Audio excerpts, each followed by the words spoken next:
Les una consulta. En los pedidos de comercial y robo.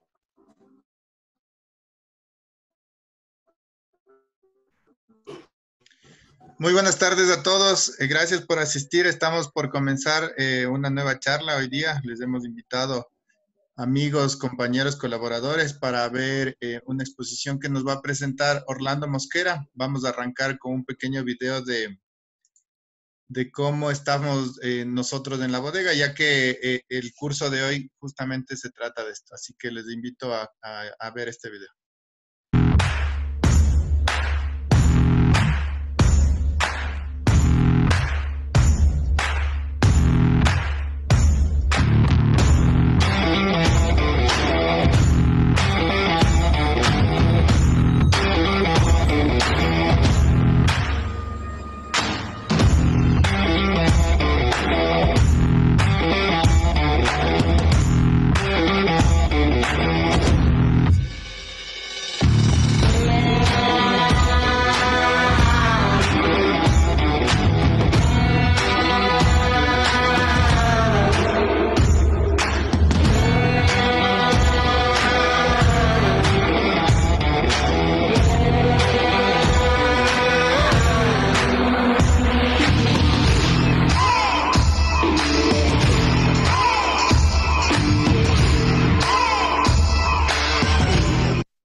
Le doy la palabra a Orlando para que continúes con la presentación. Muy buenas tardes con todos. Todos los que me hayan escuchado, pongan en el chat una S, por favor. Vamos para ver cómo hemos... Muy bien, Germán. ¿Quién más? Qué bárbaro, Katy, Nicolás. Qué bestialidad, Luis, Bolívar. Un Samsung, dice por ahí. Alexandra, Edison, William, Bolívar, otra vez, Anthony, Vladimir, Diego, Elizabeth, Sergio, Caterine, David, Johnny. Qué barbaridad. Muy bien, entonces, y siguen poniendo, ¿no? Que siguen poniendo Paul, Cristian, Gustavo, Ramsis, Edwin, Stalin, Edison, Gerardo, Gerson, con todos, muy buenas tardes. Para mí es un gusto estar con ustedes. Voy a poner ahí. Para mí es un gusto estar con ustedes el día de hoy y voy a compartir con ustedes un poco del mundo que nos apasiona en el centro de distribución, del mundo que hoy por hoy está tomando un ritmo muy importante, muy importante. Y es algo que ha venido cambiando a través del tiempo, ¿ya? Me han pedido que comparta un poco con ustedes sobre técnicas de almacenamiento. Y claro, esto es importante, pero antes de eso hay que comprender un poco, el para qué almacenar las cosas. O sea, primero, ¿qué es este concepto de logística, no? ¿Cómo es este mundo? Entonces voy a compartir mi pantalla para que ustedes puedan... de esto, porque solo lo que suena. No sé, es que esto era un teléfono. No, era un teléfono. Es de esos teléfonos. ¿Con qué funciona de esto? ¿En serio? No. Ok, entonces vamos a ver, el tema es técnicas de almacenamiento, pero como yo les había dicho, siempre es bueno primero comprender un poco algunos conceptos. Y claro, hay conceptos claves como la cadena de suministro. Este concepto es súper importante. Súper importante, ¿y por qué? Porque se habla mucho ahora, y más en este ámbito, cuando ya las empresas no pueden comenzar a vender sus productos directamente, la administración de la cadena de suministro se hace mucho más importante y mucho más, a ratos rígida, a ratos un poco más ligera, dependiendo del segmento en el que tú estás y dependiendo del lugar que ocupas tú en la cadena de suministro. Y como ustedes pueden ver en la presentación, Balau ya en el año 2004 nos daba esta definición, ¿no? De una administración abarca todas las actividades relacionadas con flujos y transformación de bienes, desde la etapa de materia prima hasta el usuario final.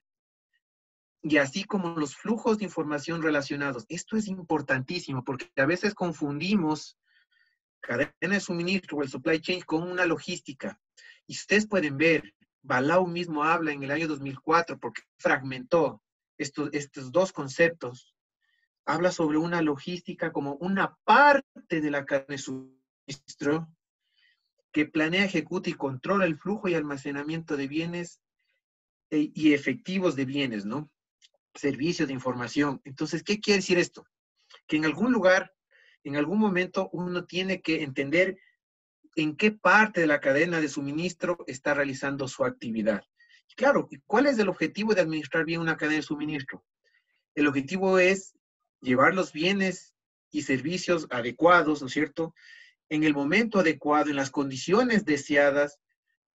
Y esto, si ustedes lo comienzan a relacionar con una filosofía más de calidad, se acerca mucho al concepto de justo a tiempo.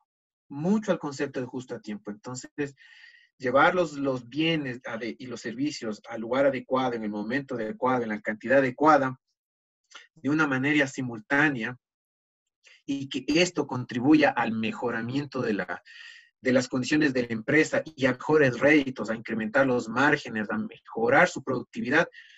Eso es el objetivo de la logística. ¿Y en dónde está un centro de distribución? En el centro. Como dice su palabra, centro de distribución, en el centro. El centro de distribución comienza a ser un ente gravitatorio, un ente en donde alrededor de él comienza a girar todos los flujos de información y los flujos de materiales. Entonces, eso es súper importante. Porque los componentes de un sistema logístico, como ustedes pueden ver, son muchos. Y después en la siguiente diapositiva ustedes van a decir, pero es sencillo quizá verle esto como flujos de información o flujo de materiales. Pero no es tan sencillo cuando uno comienza a diseñar y comienza a querer buscar eficiencias dentro de la cadena de suministro. Es súper importante tratar de ver en dónde uno puede encontrar eficiencias. Y como ustedes pueden ver aquí, hay muchos cuadros en donde uno puede encontrar eficiencias. Las bodegas, los centros de distribución, los almacenes, son lugares apropiados para encontrar formas de optimización. Antiguamente lo que se creía que un almacén era un lugar donde uno almacenaba mercadería y simplemente allí esperaba que sea vendida y que en ese momento agregue valor a la organización. Pero el mundo ha cambiado mucho y ahora ¿cómo se define un centro de distribución? Un centro de distribución se lo entiende como un espacio logístico en el que se almacenan mercancías. Se embarcan órdenes de salida, órdenes de recepción, y son distribuidas y que en el proceso de producción, dentro del centro de distribución, agrega valor. Eso es la parte primordial, agregar valor. Cuando uno agrega valor, es parte de la cadena de suministro y comienza a ponerle esa sal, ese saborcito a la cadena de suministro en donde uno tiene que comenzar a agregar valor. Entonces, ¿cómo uno puede saber dónde está? Esta lámina que ustedes pueden ver aquí es un ejemplo muy sucinto, muy ligero de cómo una cadena de distribución está diseñada, cómo una cadena de distribución está confeccionada. Todas las líneas continuas y las líneas gruesas, entrecortadas y las líneas finas que ustedes pueden ver ahí son los famosos flujos de información. Y en el centro está una empresa focal. Esa empresa focal es aquella que va a distribuir. ¿Y cómo distribuye? Usando su centro de distribución. ¿Y qué más?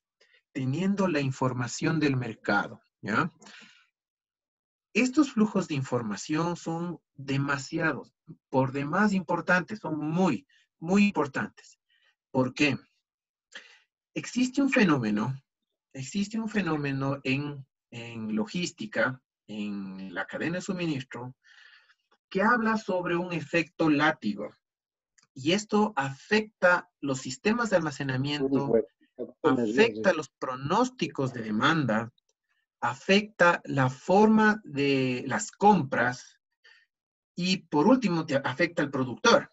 En este caso a nuestro proveedor o al proveedor que uno tenga dependiendo en qué punto de la cadena esté colocado. Entonces, cuando estos flujos de información no corren adecuadamente, existe este efecto látigo. Seguramente ustedes han visto un látigo. ¿Y qué efecto tiene en la punta cuando un látigo funciona? Alguien que tenga en el chat que nos pueda ir en el chat que ponga qué efecto tiene. ¿Cuál es el primer efecto que tiene un látigo?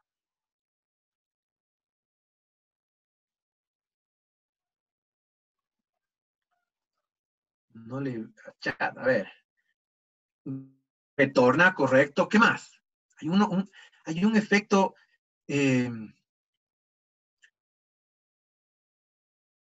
un sacudón. Bien, Vladimir, muy bien. Otro más. Las palabras que ustedes están poniendo es exactamente lo que le sucede al planificador de la demanda. Le retumba muy bien las curvas. Esto de las curvas es importantísimo. Regresa de manera sorpresiva, muy bien. Las ondas, la acción, reacción, muy bien. Algo más. Oscilante, brusco, muy bien, Germán.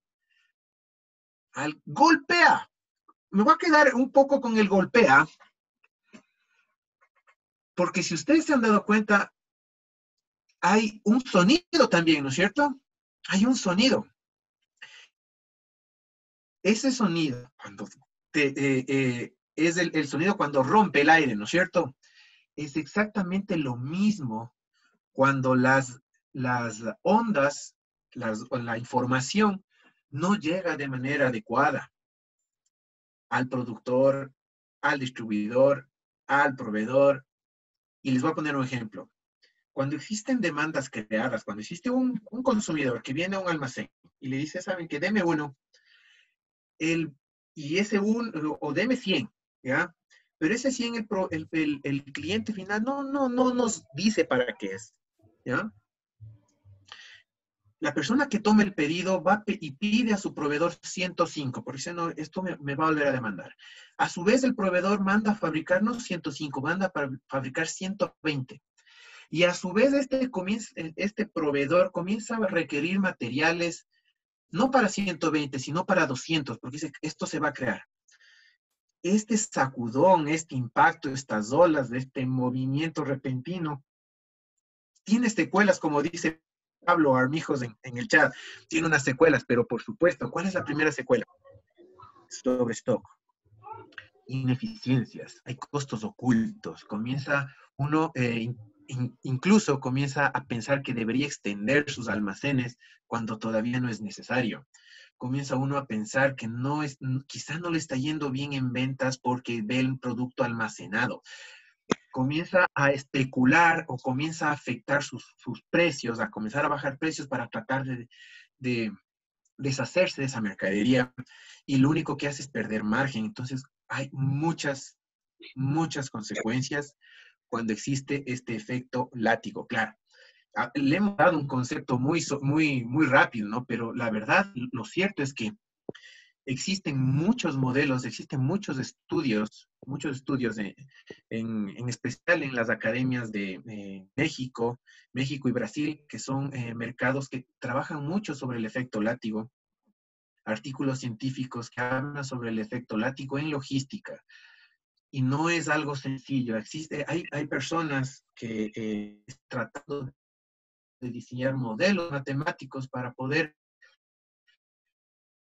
adelantarse este efecto látigo que en algún momento casi es inevitable que en algún momento nos golpee. Es casi inevitable que en algún momento existe este efecto látigo. Claro, los ciclos de distribución en este momento, en ese entonces, se hace bastante importante. Entonces, sabemos que existe una lógica. Sabemos que incluso esta logística ha ido evolucionando.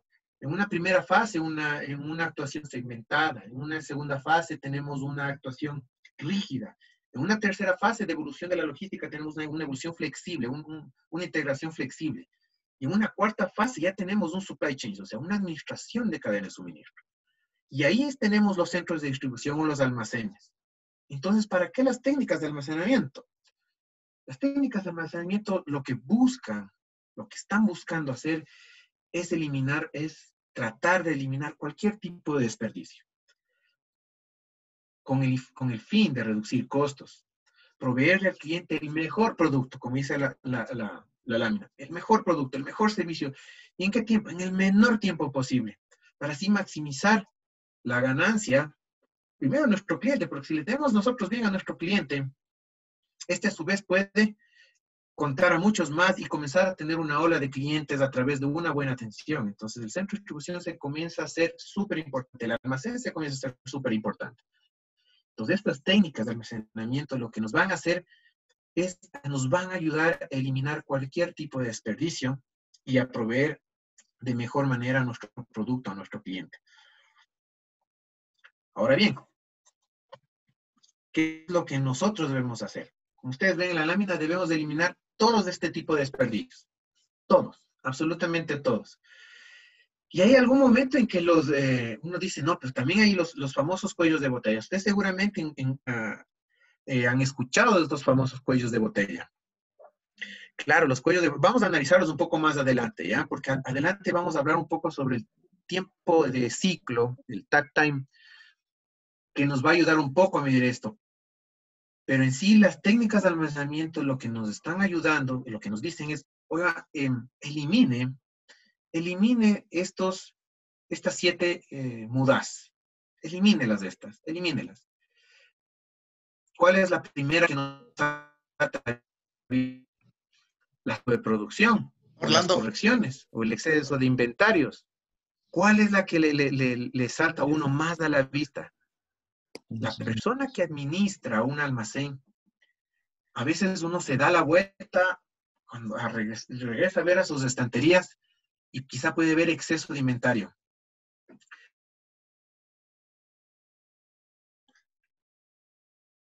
O quizás sea... Orlando, mande. Discúlpame que te interrumpa. ¿Puedes apagarle tu video para que el audio se mejore? Porque estamos con intermitencias de audio.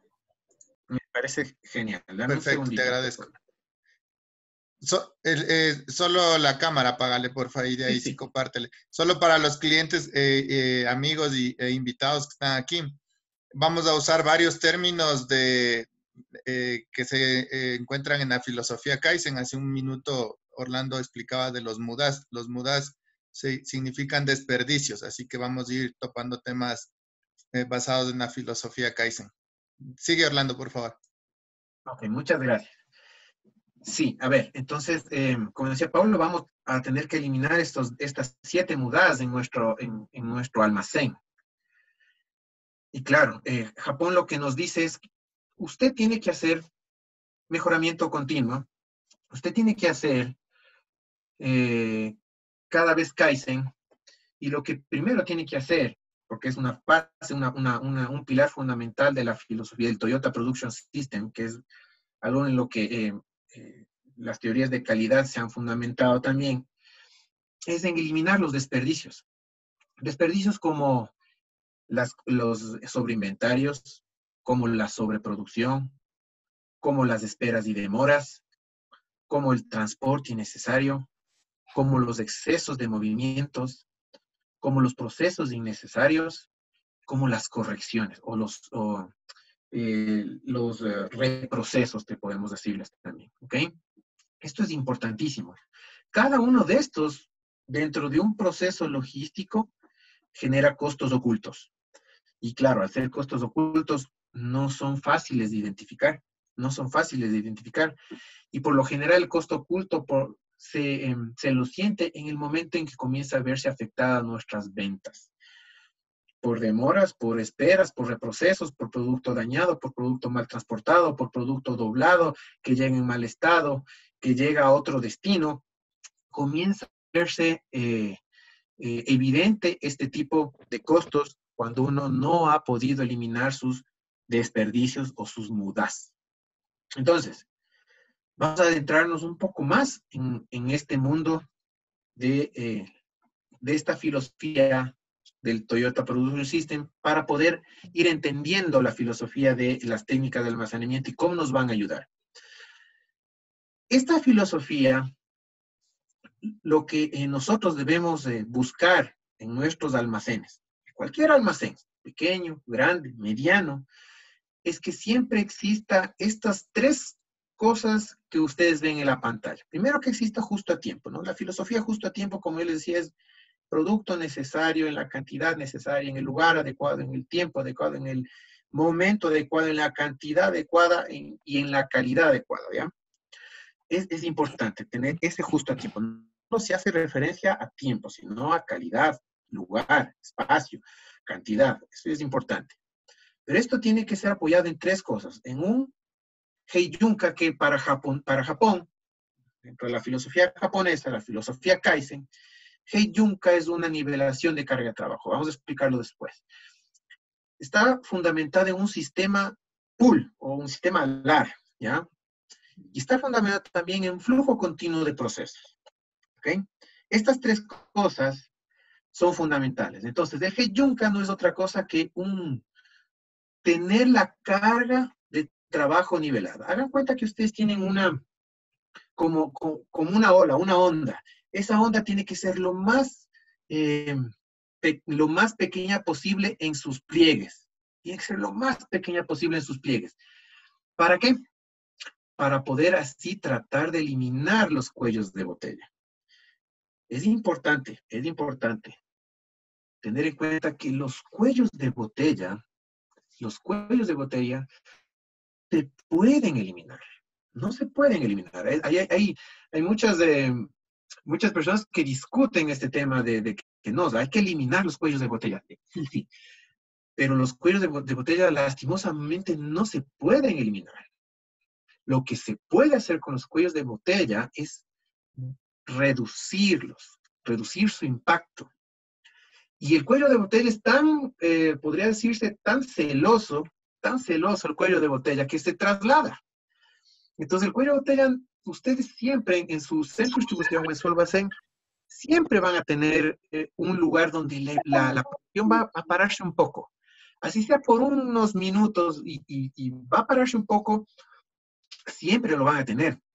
Por eso en la administración de operaciones, en la nueva administración de operaciones, existen autores como Jacob y Chase, que hablan sobre que el cuello de botella no se lo puede eliminar. Simplemente eliminar, pero sí se lo puede atenuar y a su vez va a comenzar a moverse a lo largo del proceso. Entonces, Heijunka hace referencia a ese concepto, hace referencia a que uno debe tratar de tener la mayor cantidad de nivelación en todo su proceso. Y claro, esto se reduce un poco en nuestros conceptos al vendo uno, compro uno, para tener nivelación de uno a uno.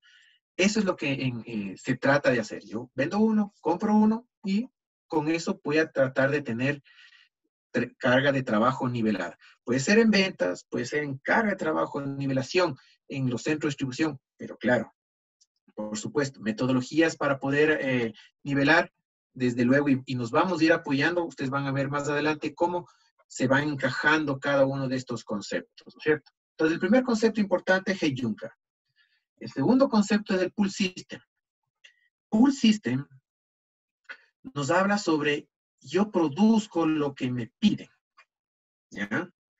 Si es que la demanda de mi producto no se activa, yo no tendré por qué producirlo de manera muy, muy, muy ligera. Entonces, yo tengo que hacer que la demanda ala mi producción, no al revés, ¿ya? El sistema push es de empujar. Yo produzco 100 puertas, pero todavía no hay la demanda de esas 100 puertas. Entonces voy a esperar a que se active la demanda, pero yo me voy a quedar con ese stock de 100. Eso, primero, no hay trabajo, no hay carga de trabajo nivelada, porque la punta va a estar sin trabajo hasta que se active la demanda. Pero, y aparte de eso, imagínense el costo de almacenamiento de 100 puertas. El costo de almacenamiento de 100 puertas y esperar a que éstas se vendan. Entonces, no cabe. No estoy diciendo de ninguna manera que el sistema push no funcione. El sistema push funciona para ciertos productos, ciertos canales, ciertas cadenas de suministro. Acuérdense que uno debe tener presente en qué lugar de la cadena de suministro uno está colocado. Y en base a eso, uno puede escoger la estrategia para poder actuar sobre ese mercado.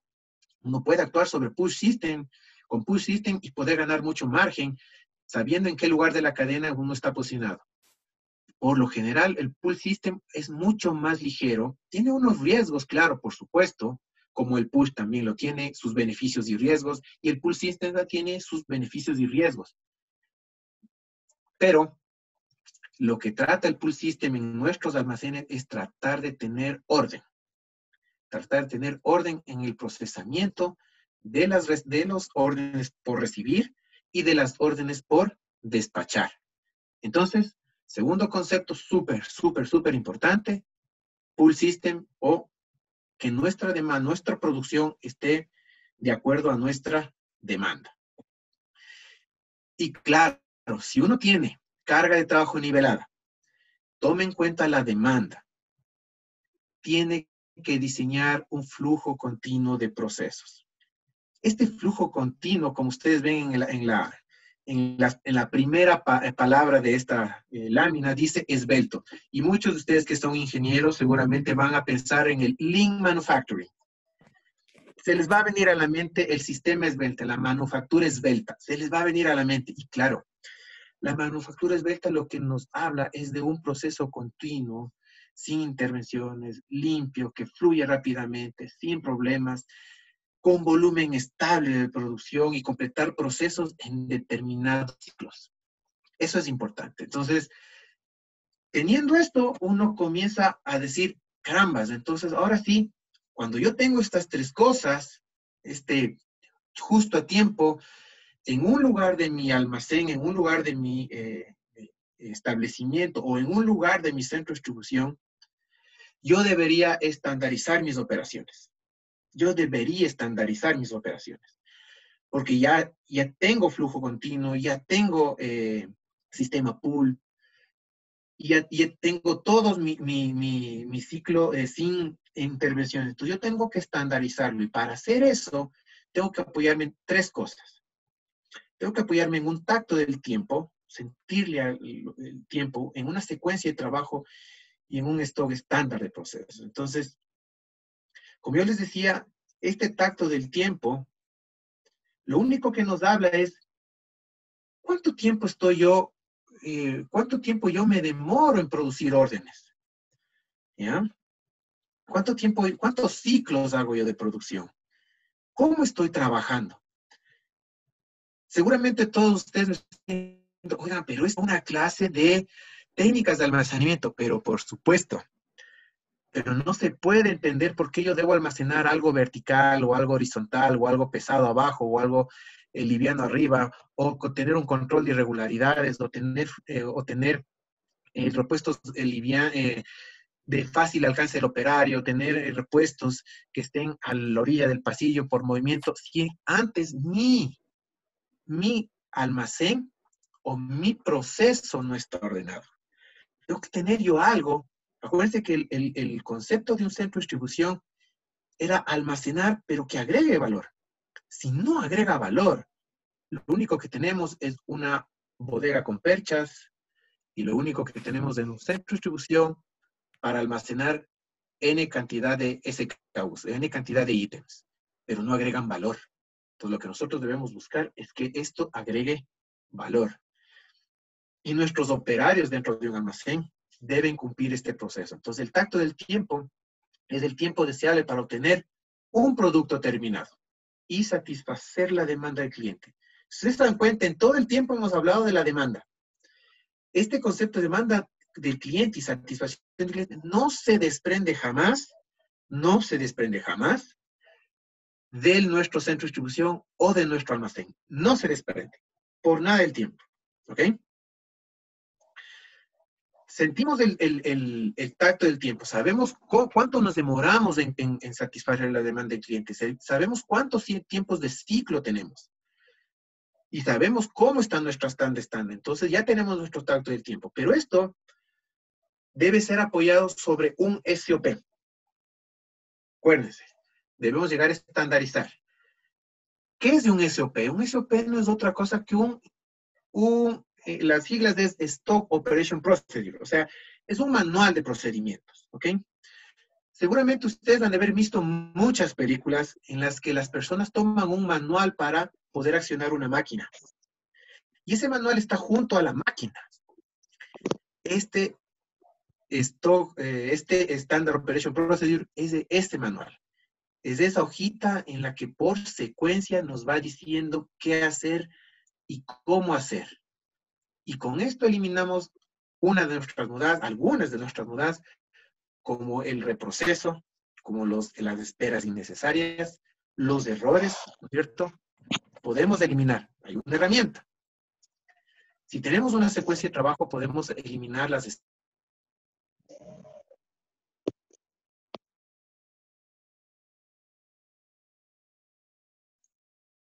Ahí tuvimos una pérdida de conexión con Orlando. Un segundo, ya vamos a restablecer.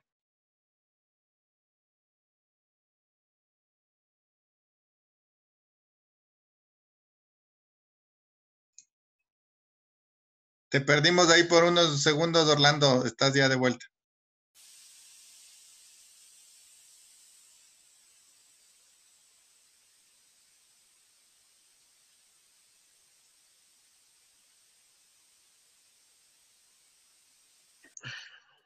Orlando, te perdimos por unos segundos. Ya estás ahí de vuelta, por favor, que continúes. Sí, déjame ver porque creo que estoy. Estás ya con la presentación lista. ¿Estabas bien? Sí, ahí está, pero no sé si me escuchan. Sí, te escuchamos, pero se te fue la lámina de la presentación. Ya, ¿ahí? Ahí estamos. Ya, ok. Ok, entonces, creo que me habían, hasta donde estamos en el SOP, ¿no es cierto? En la secuencia de trabajo. Hasta ahí no sabemos que no sé si todos estamos de acuerdo hasta ahí, con una S en el chat para poder. Alguien pregunta, dice, esto corresponde a las 5 S y otro decía, ¿se pueden reducir tiempos muertos? Me imagino que vamos viendo a continuación. Las 5 S va mucho más adelante. Sí, las 5 S las 5 S van de la mano del almacenamiento, pero ya va para un poco más en la filosofía para un ambiente de trabajo, ¿ya? Va de la mano para el ambiente de trabajo. Las técnicas de almacenamiento y todo lo que hemos visto hasta ahorita se encaminan y van directo a la productividad del almacén, ¿ya? Las 5 S van al ambiente de trabajo. Son dos esferas un tanto distintas. Yo puedo tener un almacén extremadamente eficiente. Puedo tener un almacén extremadamente eficiente, pero quizá mi ambiente de trabajo no sea el adecuado. Yo tenga ahí riesgos, pueda tener reprocesos administrativos, etcétera. Mis operaciones pueden ser eficientes, pero quizá la administración del almacén no sea eficiente debido a un mal de trabajo. Entonces, son dos esferas bastante, son complementarias, pero son distintas. Son complementarias, pero son distintas. ¿Ok? Ok. Entonces, vamos a la parte de los procesos estándar. Entonces, yo les hablaba de cómo es la secuencia de trabajo. Este es un ejemplo muy sencillo. Este es un ejemplo bastante sencillo de cómo funciona una secuencia de trabajo, ¿no? Desde una toma de orden, un picking, una clasificación de partes y una recolección y de nuevo a una estantería vacía en el momento en que yo termino la recolección. Esta es una parte muy, muy, muy sucinta, muy, muy, muy leve. Ahora, en mi almacén, yo también debo tener control visual. Debo tener control visual. ¿Y qué es esto control visual? Lo que Japón habla en una palabra, ellos dicen mieruka. Suena chistoso, pero mieruka no es otra cosa que mostrar sus errores, o sea, hacer visible los errores, hacer visible las cosas, mieruka. Y mieruka lo que nos dice es, oiga, tenga el control visual de su operación. tenga el control visual, cuántas líneas despacha, cómo está su almacén en volumen, en montos de stock, en errores, en reclamos de clientes, en procesos, en procesos fallidos, en secuencias. Debemos tener también productos no conforme que existe en nuestro centro de distribución. Toda esta información debe estar mostrada en un tablero. Accidentalidad, ¿no? Japón habla sobre el unseen fears. Cuando uno ingresa a una de las bodegas de General Motors, de Toyota o de otras marcas que han trabajado mucho en filosofía de calidad, les puedo comentar sobre General Motors y Toyota. En ambas hacen mucho énfasis en la seguridad, ¿ya? Y hacen visible también esa parte de seguridad, que debe ser parte del control visual. No solo fijarse en la actividad hora hombre, líneas hombre, cantidad o hombre. No solo fijarse en eso, sino en la parte de seguridad.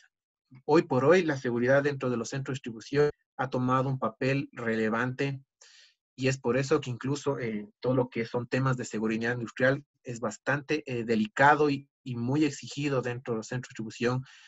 Por eso el uso de cascos, por eso el uso de botas con punta de acero, además cuando hay maquinaria rodando en el centro de distribución, normas de semaforización, señalización, topes de seguridad, alcances máximos, alcances mínimos, alturas, seguridad en racks, anclajes, sistemas contra incendios, etcétera.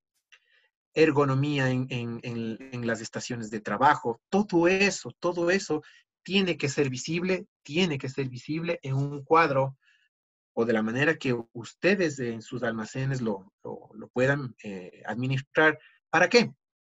Porque el objetivo del control visual es motivar a nuestra fuerza, a nuestros compañeros, a nuestra fuerza de trabajo, a nuestros colaboradores. Esa debe ser la prioridad número uno. Tener un colaborador motivado dentro de un centro de distribución es súper importante. Y es parte de una filosofía de primero las personas. En el caso de Mansuera, al ser una empresa, el grupo Vaca tiene como filosofía primero las personas. Entonces, esto debe cumplirse. Y los tableros de control visual deben servir principalmente para motivar, sea a la fuerza de ventas, sea a los operarios de bodega, sea a la parte administrativa, sea a la misma gerencia. Debe servir para motivar. Eso es lo principal. Y luego, obviamente, para administrar todo lo que exista en el proceso que ustedes estén midiendo. ¿Ok? Entonces, como ustedes pueden ver ahí, es una herramienta para toma de decisiones, debe involucrar a las personas, debe haber reconocimientos, ¿no? Debe haber reconocimiento. O sea, eso es súper importante, súper importante. Porque cuando uno tiene, no sé si ustedes se fijaron en la parte de aquí, en esta lámina, ustedes ven una especie de diamantes, ¿no es cierto? Ven aquí una especie de diamantes. Cada puntito rojo es un error en el caso del centro de distribución. La persona que no llega a tener errores tiene su diamante en limpio. Pero no se le premia o sea, se le premia como le llama, al que tiene cero errores. Pero con la persona que se le llenó el diamante, ¿qué acción hay que tomar? Muchos dirán, ¿saben qué? Hay que darle duro, o sea, hay que castigarlo, hay que ponerle multa, hay que hacer esto. Pero lo primero que uno debe hacer es entender. Parte de la filosofía del Lean Manufacturing, parte de la filosofía de calidad es jamás buscar culpables. Jamás buscar culpables. Siempre hay que encontrar el error en el proceso. Quizá el proceso no está bien diseñado, quizá la persona no está bien capacitada, quizá la persona no está en el lugar adecuado en donde realiza sus actividades, quizá no le estemos dando las herramientas adecuadas y al final, quizás sea un error de la persona. Quizás sea un error de la persona. Pero en primer lugar, estos cuadros no deben servir para acusar, deben servir para motivar y deben servir para administrar nuestra cadena de suministro, nuestra información y sobre todo, debe quedar en nuestras mentes, no buscar culpables. No hay que buscar culpables. Hay que buscar la solución a través de la mejora del proceso. ¿Ok? Y ya hecho todo esto, ahora sí tenemos todo el marco conceptual. Muy bien. La distribución física. Entonces nos vamos a meter al almacén. Hemos hablado de reducir costos y aumentar el desempeño. ¿Cómo lo vamos a hacer? Con todas las herramientas que hemos visto antes. Ahora sí, quizá me van a decir, ya habló tanto para recién meterse a estas cosas, a estas vainas. Hay que entender primero la base conceptual. Alguna cosa que no tenga base conceptual no va a tener sustento en el largo plazo. Debemos tener una base conceptual para entender incluso que la filosofía Kaizen no está escrita en piedra. El mejoramiento continuo, los procesos no están escritos en piedra. Un proceso puede ser mejorado y tiene que ser mejorado, porque quizá hoy el ambiente es de una manera, pero mañana quizá venga otra forma, como lo que nos ha pasado ahora. El coronavirus nos ha tocado. ¿Y qué nos ha tocado hacer en nuestro centro de distribución? Adaptarlo, romper un poco los procesos que teníamos para podernos adaptar a la nueva realidad. Y quizá esos procesos se queden, pero por supuesto, quizá esos procesos se queden. Pero va a depender de la nueva realidad. Por eso les digo, los procesos no están hechos en piedra. Y todo lo que hemos visto hasta este momento nos van a servir para entender lo que viene de aquí en adelante. Entonces, ¿qué vamos a hacer? Vamos a incrementar la velocidad de nuestro proceso, la agilidad de procesar órdenes, la visibilidad de nuestro inventario. Debemos monitorear los tiempos en nuestro centro de distribución, en nuestro almacén. Debemos reducir las pérdidas. Y esto es algo importante. Reducir la dependencia de la memoria. Quizá en un almacén pequeño no suceda. ¿Ya? Quizá en un almacén pequeño no suceda, pero en un centro de distribución a veces tenemos el operario de bodega que sabe sin necesidad de ver dónde en el sistema o en algún lugar donde ustedes tengan las ubicaciones de los ítems, sabe dónde está ubicado. Sabe. ¿Qué pasa si esa persona desaparece? ¿Qué pasa si esa persona en algún momento dice, ¿saben qué? Ya me voy. Entonces, comenzamos a depender de la memoria. Veo una pregunta en el chat, dice, ¿podríamos utilizar diagramas de procesos para una mejor comprensión? Una mejor comprensión del proceso o de la actividad. Hay dos cosas. Los diagramas de flujo, el diagrama de flujo funcional, como se lo llama en la gestión por procesos, el diagrama de flujo funcional, lo único que hace es mostrarnos cómo las actividades se van moviendo, los flujos se van moviendo entre actividades de un departamento a otro, o sea, de una función a otra. Es un diagrama de flujo funcional. Harrington habla mucho sobre esto. Harrington, experto en procesos, habla mucho sobre esto. Entonces, él habla sobre un diagrama de flujo funcional que traslada información de una actividad a otra a través de los departamentos. Los diagramas sirven para eso. Lo que mejor tú puedes tener para comprender la actividad que va a realizarse en un puesto de trabajo es tener una descripción del proceso o, como hemos visto, un SOP, ¿ya? En el que tú describes, no solo haces flujo, sino describes la actividad que vas a realizar. Y Japón exige dibujos. Exige que eso que tú estás describiendo en el Standard Operation Procedure, tú tengas dibujado. ¿Para qué? Para que sea más didáctico. Para que uno pueda entender, o un japonés o una persona cualquiera, viendo el dibujo, puede entender. Entonces, ¿puedes utilizar diagramas? Se puede utilizar diagramas, pero lo más fácil, para no complicarlo, lo más didáctico es utilizar un SOP o una descripción del proceso. Eso para contestar una pregunta que me están haciendo allí. Muy bien. Entonces, y empezamos con las técnicas. Nos hemos robado 40 minutos para las técnicas, pero es que si no se tiene base conceptual no podríamos entrar en esto. Y las técnicas son muy fáciles porque son visualmente absorbibles, pero de manera muy rápida. La primera. Nosotros debemos tener almacenamiento vertical.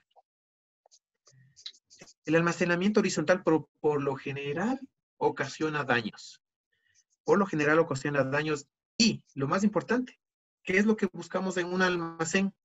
Buscamos incrementar un indicador. Este indicador que les voy a decir no está en la presentación.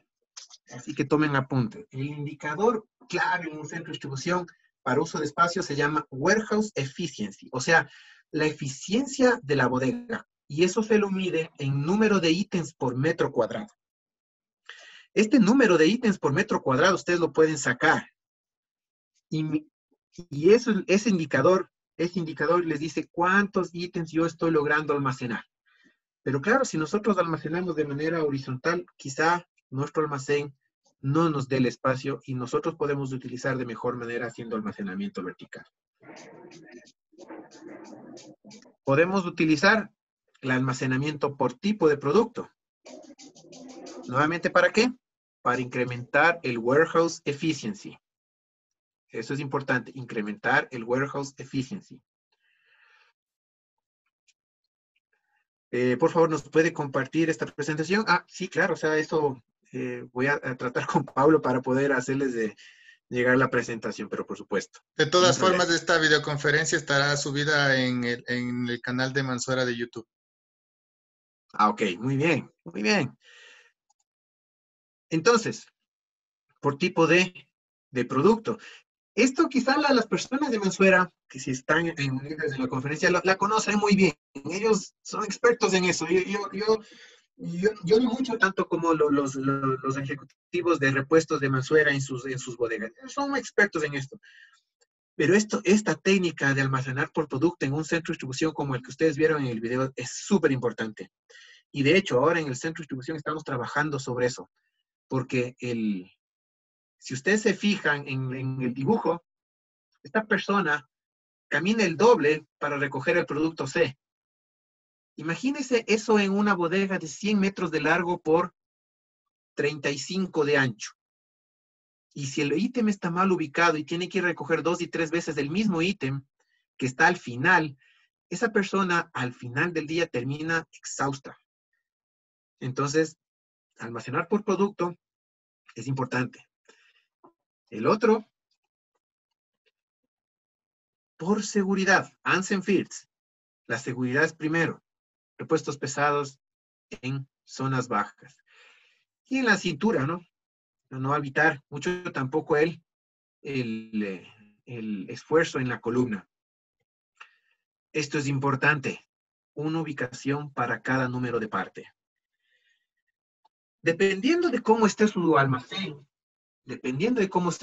su almacén, el diseño de la ubicación va a ser diferente.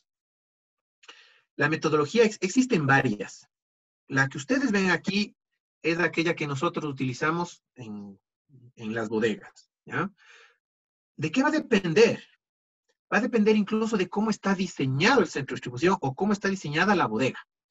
El layout, o sea, el diseño, el dibujito de la bodega es importantísimo para poder saber cómo colocar los números de pasillos, cómo colocar las zonas, ¿ya? Y cómo colocar las columnas y las filas dentro de una estantería.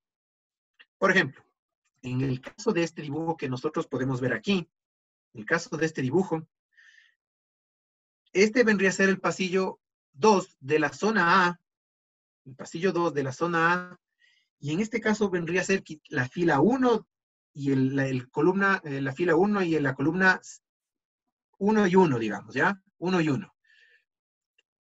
¿Cómo ustedes, tengan las ubicaciones en cada uno de los centros de distribución o de las agencias o de los almacenes, que si hay clientes que nos escuchan, va a depender mucho de cómo esté estructurada su estantería.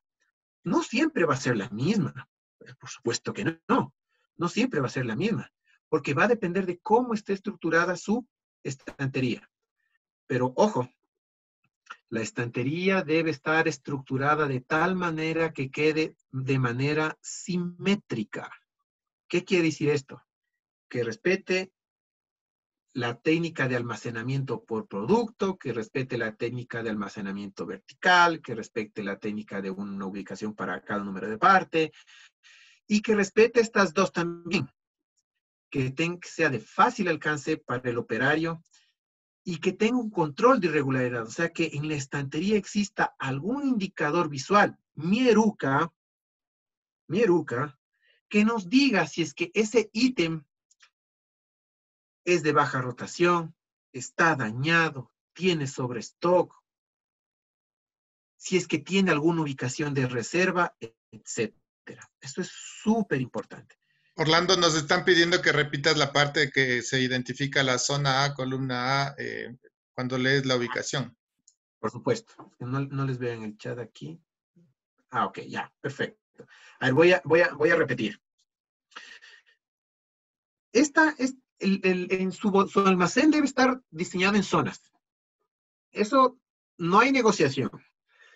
Su almacén debe tener diseñado zonas. Zona de repuestos pequeños, zona de repuestos medianos, zona de repuestos grandes, una zona de reserva y quizás zona de repuestos especiales, ¿ya? Entonces, si tenemos 4 zonas, vamos a tener la zona A, la zona B, la zona C y la zona D, ¿ya?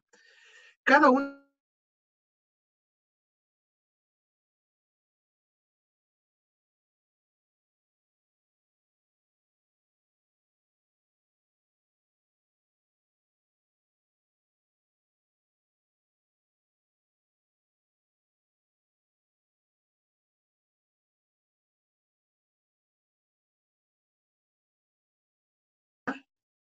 colocados ya tanto en el pasillo 1 y el pasillo 2, uno puede identificar qué número de cuerpo tiene, o sea, qué número de estantería está parado. Puede ser la estantería 1, 2, 3 o 4, ¿ya?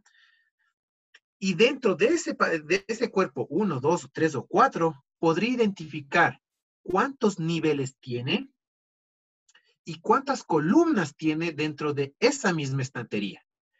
Entonces, ahí logramos tener una ubicación completa.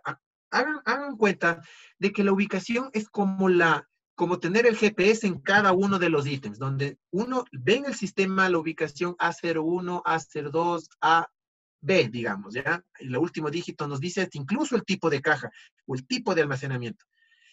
Esa ubicación nos debe a nosotros direccionar exactamente para poderlo recoger. Exactamente. Entonces, usted puede realizar sus ubicaciones de acuerdo a cómo esté su almacén y a cómo esté el layout de su bodega y de acuerdo a cómo estén sus pasillos, ¿ya? Pero como yo les decía, lo importante de esto es que ustedes primero identifiquen qué repuestos tienen, qué movimiento tienen, ¿ya? En qué zona están, cómo los están almacenando. Entonces, digamos que yo tengo regados los filtros de aceite por todo lado. Entonces, yo tendré que hacer una zona o una estantería únicamente de filtros de aceite. Capaz que tengo pastillas de freno unidas, pero quizá dentro de esas yo tengo pastillas de freno delanteras, pastillas de freno posteriores, y quizá yo pueda ser un poco más específico. Quizá yo pueda hacer ubicaciones para pastillas de freno delanteras genuinas, pastillas de freno delanteras con código sustituto, etcétera. Entonces, la metodología, lo base de la metodología es tener bien diseñada el centro de distribución o el almacén, tener claros cuáles son los pasillos y tener claro cuáles son las estanterías junto con los niveles y las columnas dentro de las mismas estanterías. Eso es lo fundamental. Eso es lo más importante. Con eso uno puede construir las ubicaciones. Y claro, como yo les decía, uno debe almacenar las cosas por movimiento. Cuando uno almacena las cosas por movimiento, lo único que hace es reducir reducir los tiempos de caminado y la forma de caminar del picker. Como ustedes ven, en un lado el muñequito está caminando como loco, pero en el otro lado la persona va a acabar de recolectar mucho más rápido. ¿Qué logramos con esto? Tener un ciclo de producción más corto. Lo que habíamos hablado al principio, acuérdense. Tenemos un ciclo de producción más corto. Y cuando uno tiene un ciclo de producción más corto, lo que ha hecho es incrementar la productividad de esa persona. Cuando uno incrementa la productividad de esa persona, lo que podemos hacer es despachar más cosas, incrementar la eficiencia. Y lo que hemos hecho es reducir los tiempos muertos. Hemos eliminado quizá, como en este caso, los movimientos innecesarios, y comenzamos a eliminar algunas de las mudas que vimos al inicio, o sea, algunos de los desperdicios que vimos al inicio. Dice Eric Vega, dice A02, A01, 01. Zona, correcto. Pasillo, correcto. Piso o la cara. Y el último, la caja o la ubicación. Puedes incluso ponerle una letra. Yo te sugeriría poner una letra. ¿Y por qué poner una letra? Porque podrías, en el centro de distribución yo también tengo con números, pero es por el número de filas que tengo. ¿Ya? Imagínate que yo tengo una estantería que tiene 30 metros de largo, o tengo una que tiene 50 metros de largo, entonces capaz no me alcanzan las letras del abecedario como para poner el tipo de caja. Pero quizá en un almacén pequeño lo más didáctico es identificar los tipos de caja a través de una letra. En un almacén mucho más reducido, ¿ya? Estamos hablando de un almacén de no más de 200 metros cuadrados. En un almacén de no más de 200 metros cuadrados, ojo, no más de 200 metros cuadrados, yo recomendaría poner ahí en el tipo de caja al final, en el tipo de ubicación, poner una letra. Porque vas a tener las letras del abecedario exceptuando el 0, exceptuando la O y exceptuando la I. Esas dos letras no las debes tomar en cuenta. Pero sí, puede ser ahí. Carlos dice, hola Orlando, una consulta. ¿Siempre es recomendable hacer primero el picking del producto y luego la facturación? ¿O hay casos donde se pueda hacer la facturación primero y si sabes que el producto lo tienes en stock? Qué buena pregunta. Le voy a responder a Carlos de la siguiente manera. Heijunka es nivelación de carga de trabajo. Entonces, cuando uno quiere tener Heijunka, debe tener la orden lista. O sea, yo debo garantizarle a mi cliente de que todo lo que él ha pedido, le voy a enviar. Por eso, siempre es recomendable primero hacer la toma de orden. Ver todo lo que han pedido, recolectar y al final verificar si es que todo lo que me ha pedido el cliente lo voy a poder facturar. Acuérdense que puede haber algunos rechazos de bodega, lo que en logística se llama un warehouse denial, o sea, un rechazo de bodega. Puede ser los famosos faltantes de inventario. Puede ser que en algún momento la persona vaya a la percha y quiera recolectar y no hay, pero ya está la factura. Comienza un reproceso de anulación de factura y después comienza un reproceso de otra vez volver a proformar y pedir quizá aprobación de créditos, quizá pedir cupos de nuevo. Entonces, lo más recomendable es partir con una orden y al final eliminar este tipo de errores si es que hay en algún momento un faltante.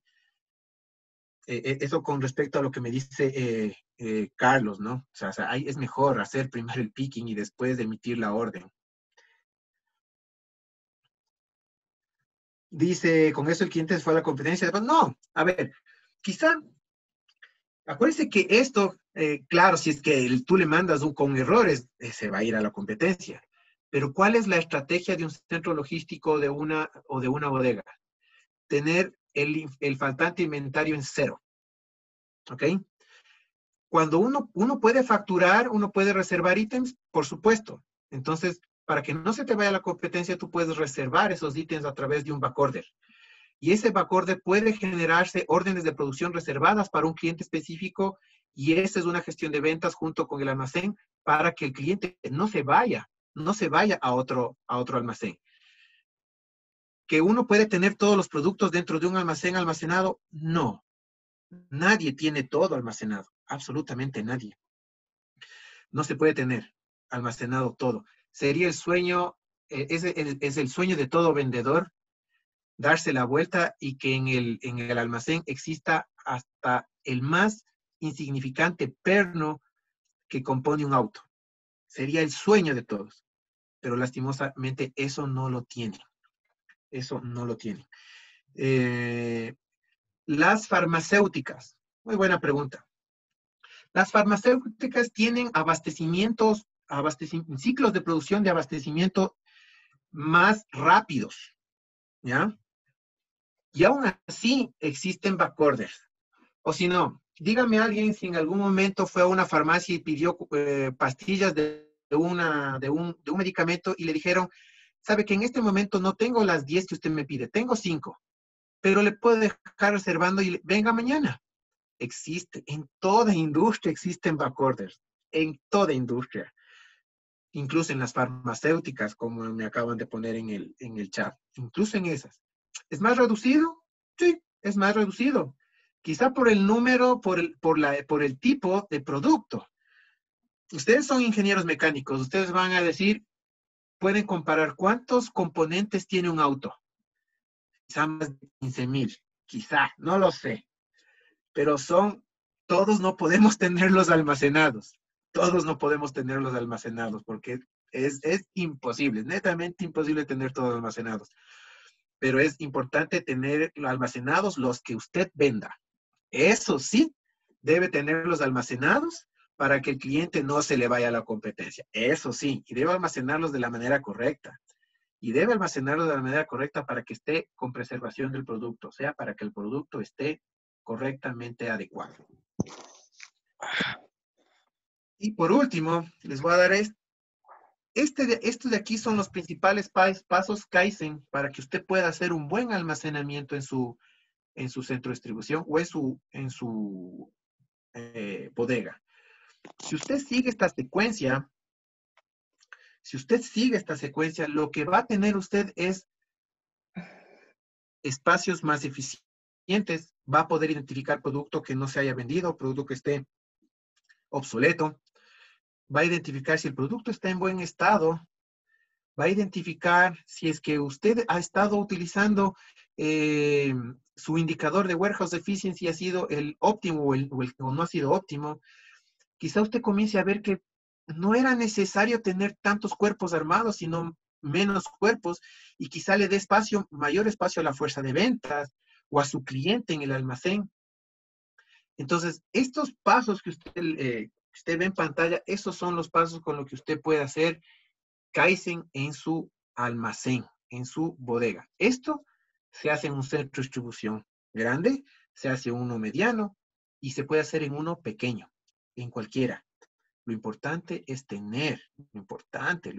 lo súper importante es tener claros los conceptos, lo súper importante es tener claro para qué deseo hacer este almacenamiento Kaizen. Y la respuesta es sencilla.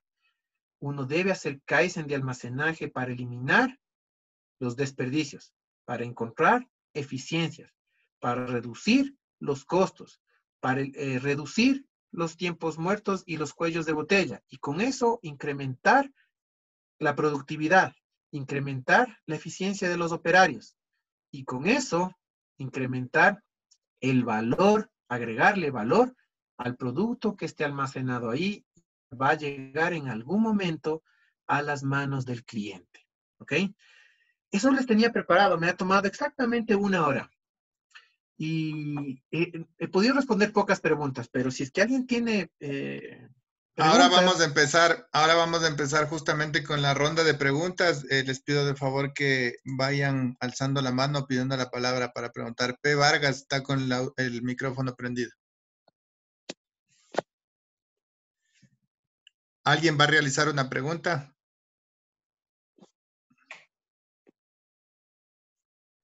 Yo tengo una pregunta, Pablo. Carlos Charcus. Sigue, Carlos. Hola, Carlos, ¿cómo Orlando, estás? ¿cómo te va? Qué Una gusto consulta, escucharte, dime. una consulta más, Orlando. Primero, bueno, felicitaciones porque muy interesante la exposición.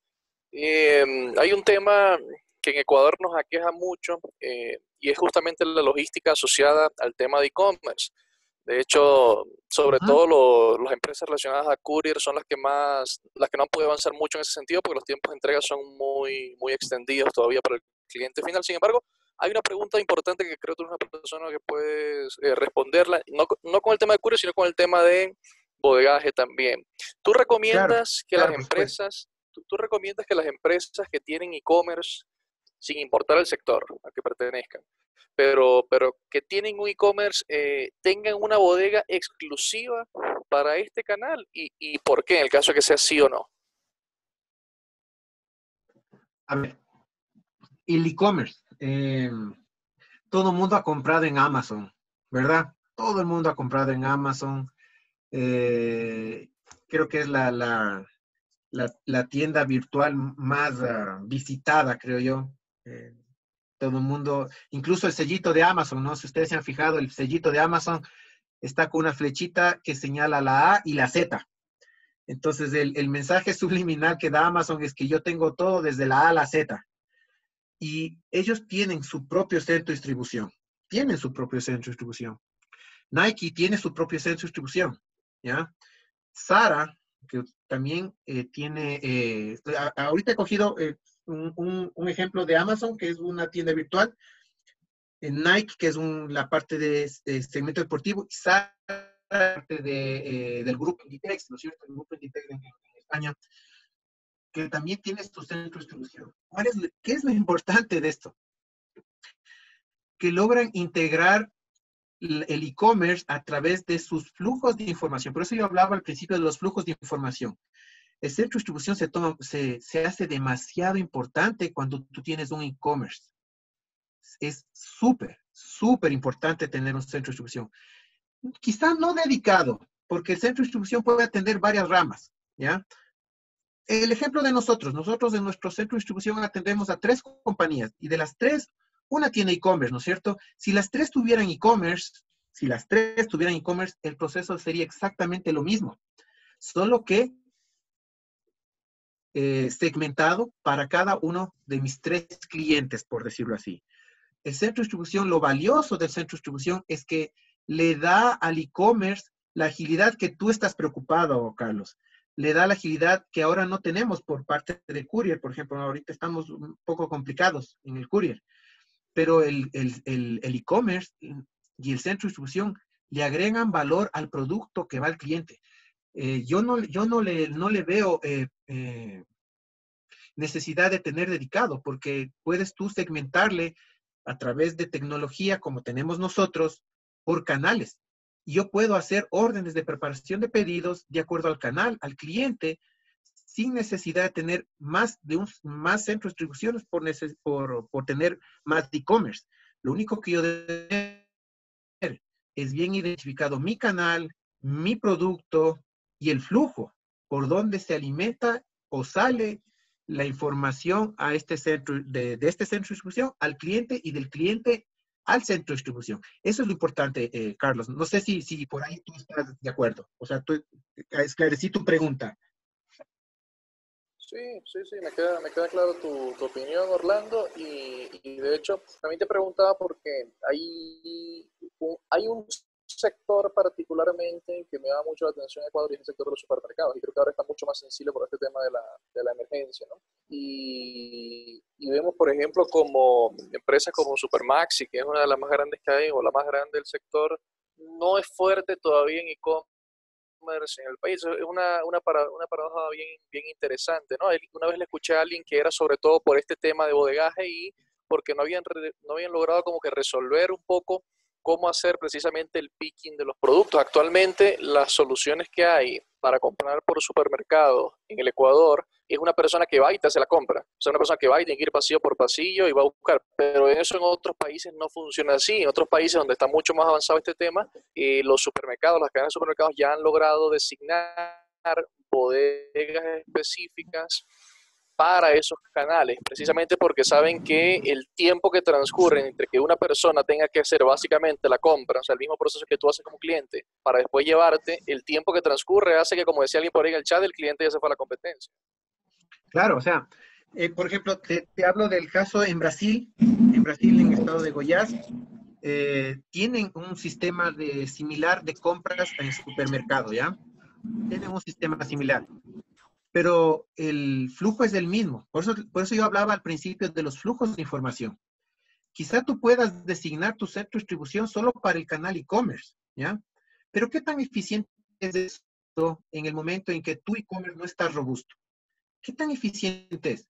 En el caso de Supermaxi, es una empresa que tiene, yo conozco las bodegas Supermaxi, y tienen una trazabilidad al centímetro, pero así, milimétricamente tienen la trazabilidad de sus productos.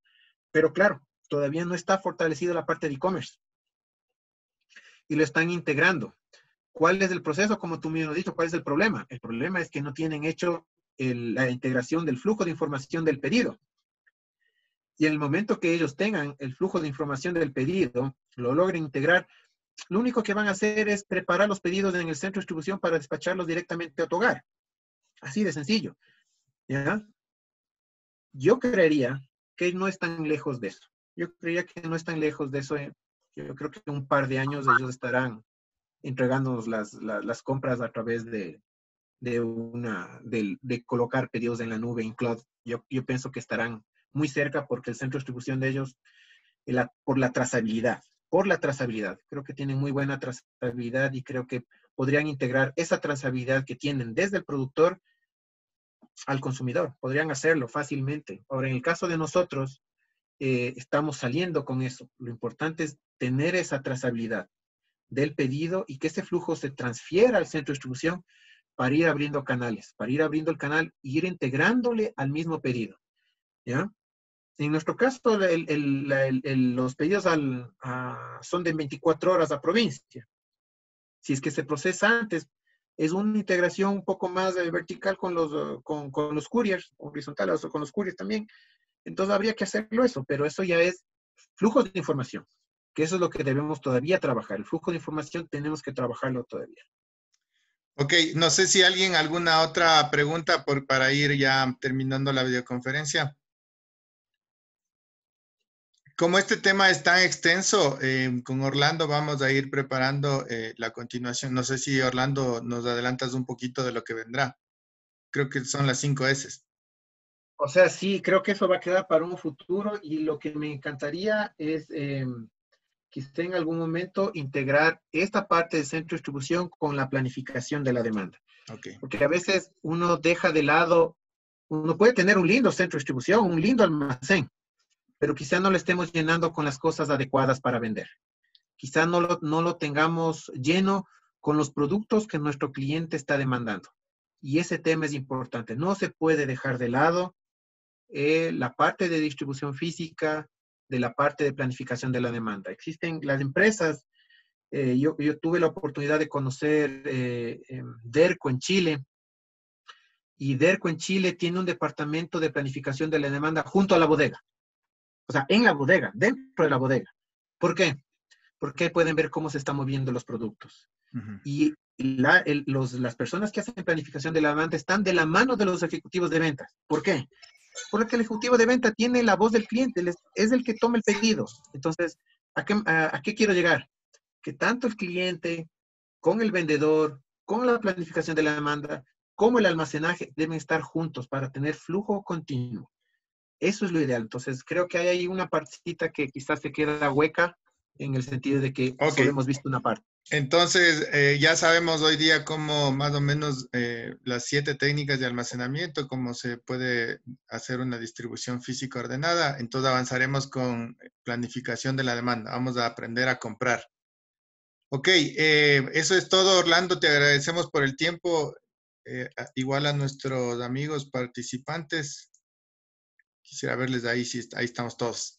Ya, les agradecemos muchísimo. Nuevamente les ratifico que estas videoconferencias estarán cargadas en el Facebook de Mansuera para que puedan revisar nuevamente el material que se ha proporcionado. Si tienen alguna inquietud, igual estamos preparando las capacitaciones para la siguiente semana, igual en el mismo horario de martes a jueves. Les estaremos comunicando tanto por redes sociales, pero manténganse expectantes.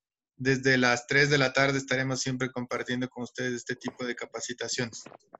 Esperamos que sea de su agrado y que vayamos generando información válida para sus negocios, para ustedes, para su conocimiento. Les agradecemos mucho por la participación. Hasta el siguiente martes. Gracias a todos. Gracias también. Hasta luego. Gracias a todos, chicos. Muchas gracias. Igual, gracias. Gracias, Orlando. Gracias. Buenas tardes.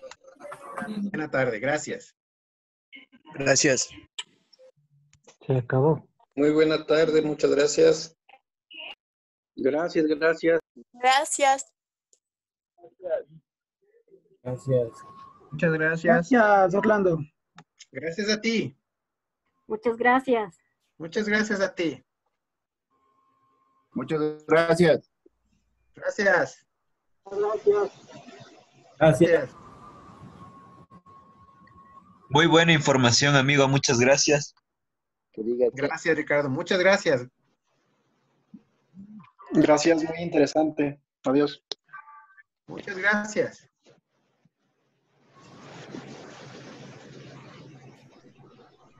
Gracias.